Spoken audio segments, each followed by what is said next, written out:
अगर भगवान तुमसे इंतजार करवा रहे हैं तो तैयार रहना। वो उनसे कहीं ज़्यादा देने वाले हैं जितना तुमने मांगा है।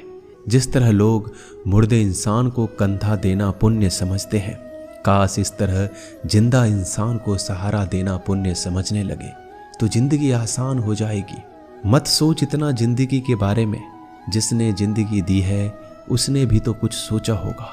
बेवजह ही नहीं होती लोगों से मुलाकात, किसी से सबक मिलता है तो किसी से ज्ञान। श्री कृष्ण कहते हैं, किसी को दुख देकर मुझसे अपने सुख की इच्छा मत करना। अगर तुम किसी को एक पल का भी सुख देते हो तो अपने दुख की चिंता कभी मत करना। जब दर्द और कर्बी बोली दोनों सहन होने लगे तो समझ लेना जीना आ गया है। कौन क्या कर रहा है, कैसे कर रहा है, क्यों कर रहा है, इन सब से आप जितना दूर रहेंगे उतना ही खुश रहेंगे। हंसते रहो तो दुनिया साथ है, वरना आंसुओं को तो आंखों में भी जगह नहीं मिलती। जीवन में जो होता है वह किसी वजह से होता है।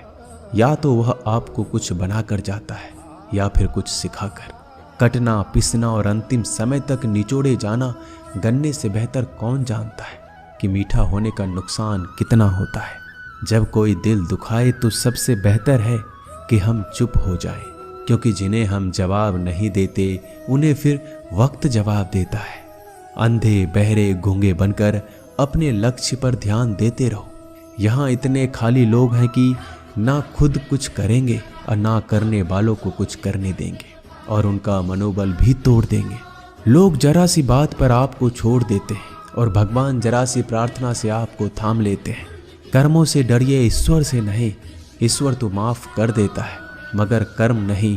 यह अटल सत्य है कि जैसे बछड़ा 100 गायों में अपनी माँ को ढूंढ लेता है, उसी प्रकार कर्म अपने कर्ता को आज नहीं तो कल ढूंढ ही लेता है। नीयत साफ और मकसद सही हो तो यकीनन किसी न किसी रूप में ईश्वर भी आपकी मदद करते हैं। जिंदगी में जितना शांत रहोगे अपने आप को उतना ही मजबूत पाओगे, क्योंकि लोहा ठंडा होने पर मजबूत होता है। गरीब रहोगे कोई ध्यान नहीं देता, मेहनत करोगे तो सब हंसेंगे, लेकिन जब कामयाब हो जाओगे तो सब जलेंगे। जिंदगी वो हिसाब है जिसे पीछे जाकर सही नहीं किया जा सकता। इसलिए आज में सुधार करें और पुरानी बातों को अनुभव की तरह इस्तेमाल करें। जिस जिंदगी में उत्साह, लक्ष्य और अनुशासन ना हो उसे जिंदगी जीना नहीं, जिंदगी काटना कहते हैं। कभी कभी आप बिना कुछ गलत किए भी बुरे बन जाते हैं, क्योंकि जैसा लोग चाहते थे आप वैसा नहीं करते। जिस मनुष्य के हृदय में सच्ची मानवता हो उसकी सोच हमेशा यही होगी कि मुझे मिला हुआ दुख किसी को ना मिले और मुझे मिला हुआ सुख सबको मिले। मैंने हंसकर भी देख लिया और रोकर भी देख लिया, किसी को पाकर किसी को खोकर भी देख लिया। ये जान लिया कि जिंदगी वही जी सकता है जिसने अकेले जीना सीख लिया। जिंदगी बहुत कुछ सिखाती है, थोड़ा रुलाती है, थोड़ा हंसाती है। खुद से ज़्यादा किसी पे भरोसा मत करना, क्योंकि अंधेरे में तो परछाई भी साथ छोड़ देती है। अगर कोई आपको सच्चा प्यार करता है तो वह आपको समय जरूर देगा, आपकी हर स्थिति में साथ देगा, हमेशा आपके लिए समर्पित रहेगा, क्योंकि सच्चा प्यार एक दूसरे की खुशियां चाहेगा, आंखों में पानी नहीं।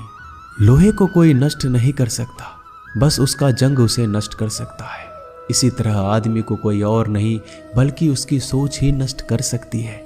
इसलिए सोच अच्छी रखो, फल अच्छा ही होगा। इतना कमजोर मत बनो कि कोई भी आपको तोड़ सके, बल्कि इतना मजबूत बनो कि आपको तोड़ने वाला खुद ही टूट जाए। दर्द आपको मजबूत बनाता है, डर आपको बहादुर बनाता है, अनुभव आपको सिखा देता है।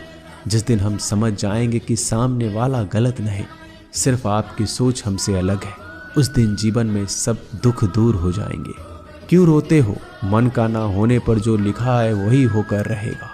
एक रास्ता बंद करने से पहले भगवान 10 रास्ते खोल देते हैं। गर्मी के मौसम में पत्ते सूखने के बाद भी पंछी घोंसला नहीं छोड़ते, क्योंकि वो जानते हैं फिर से बरसात आएगी और पेड़ पर नए पत्ते आएंगे। जो हुआ उसे भूलकर नई शुरुआत करो और याद रखो, जिसका कोई नहीं होता उसका भगवान होता है।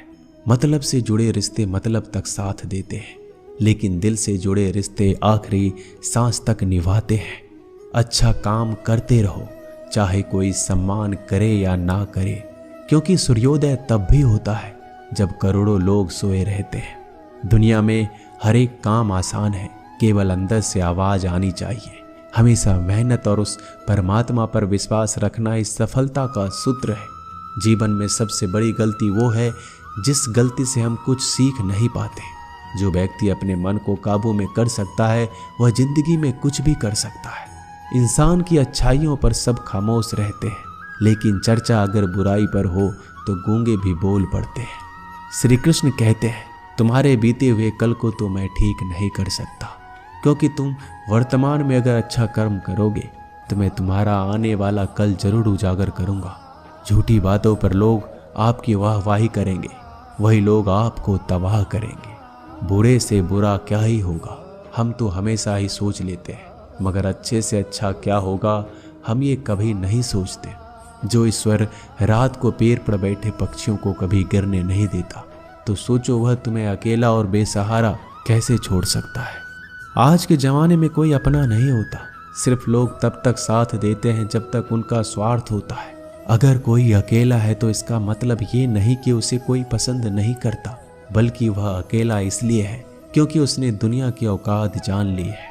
एक बार राजा और उसका मंत्री तलवार को साफ कर रहे होते हैं। तलवार को साफ करते समय अचानक राजा के पैर पर तलवार गिर जाती है और राजा की पैर की उंगलियां कट जाती है। उस राजा को उंगली कटने के कारण बहुत ही तकलीफ हो रही थी, बहुत ही दर्द हो रहा था। लेकिन उसका मंत्री कहता है, शांत रहिए महाराज, जो कुछ भी होता है अच्छे के लिए होता है। राजा को यह बात सुनकर गुस्सा आ जाता है। वह मंत्री से कहता है कि मेरी उंगली टूट गई और तुम कह रहे हो अच्छे के लिए हुआ। वह मंत्री राजा को समझाने की कोशिश करता है, पर वो नहीं मानता और बिना सुने गुस्से के कारण मंत्री को काल कोठरी में बंद करने का आदेश दे देता है। पर मंत्री को इस बात का कोई दुख नहीं था, क्योंकि उसका अभी भी यही कहना था कि जो होता है अच्छे के लिए होता है। वो अपनी खुशी से ही अपने आप को सैनिक के हवाले कर देता है। राजा इस बात को सुनकर चौंक जाता है, सोचता है कि मेरा मंत्री कितना मूर्ख था। उसे लग रहा था कि मैंने उसे अच्छाई के लिए कैद कर दिया। इस घटना के 3 महीने बीत जाते हैं। एक दिन राजा अपने सैनिकों को लेकर शिकार करने के लिए जंगल में जाता है। राजा को एक हिरन दिखता है। हिरन का पीछा करते करते राजा घने जंगलों में चला जाता है। वह हिरन को पकड़ नहीं पाता और जंगलों में खो जाता है। वो बाहर आने के लिए रास्ता ढूंढता है, लेकिन रास्ता उसे नहीं मिलता। तभी कुछ आदिवासी लोग उसे घेर लेते हैं। उन लोगों को पता नहीं था कि वह राजा है। वो लोग अपने देवता को बलि चढ़ाने के लिए एक इंसान को ढूंढ रहे थे। आदिवासी लोग राजा को पकड़कर अपने इलाके में ले जाते हैं। राजा उनको बार बार समझाने की कोशिश करते हैं, लेकिन वो लोग कुछ भी नहीं समझ रहे थे। वो लोग खुशी से नाचते हैं और राजा को नहलाकर बलि चढ़ाने के लिए उनको कपड़ा पहनाते हैं। अब राजा को लगता है कि वो मरने वाला है। जब आदिवासी लोगों का मुखिया राजा को मारने जाता है, तब देखता है कि राजा की पैर की उंगली कट चुकी है। इसको देखकर उसका मुखिया कहता है कि इस इंसान की बलि नहीं दी जा सकती, क्योंकि ये इंसान पूरा नहीं है, एक अंग कटा हुआ है, और उनके भगवान को एक पूरे इंसान की बलि ही दी जा सकती है। अगर ऐसे इंसान की बलि दी जाए जिसका अंग पहले से कटा हुआ है, तो उनके देवता खुश होने की जगह नाराज हो जाएंगे। फिर वो लोग राजा को छोड़ देते हैं। राजा खुशी खुशी अपने महल चला जाता है और सोचता है, अगर मेरी उंगली उस दिन ना कटी होती तो आज मेरी मौत हो जाती। इसका मतलब मंत्री सही कह रहा था, जो कुछ होता है अच्छे के लिए होता है। फिर राजा अपने सैनिकों को आदेश देता है कि जल्दी से जाकर मंत्री को रिहा किया जाए।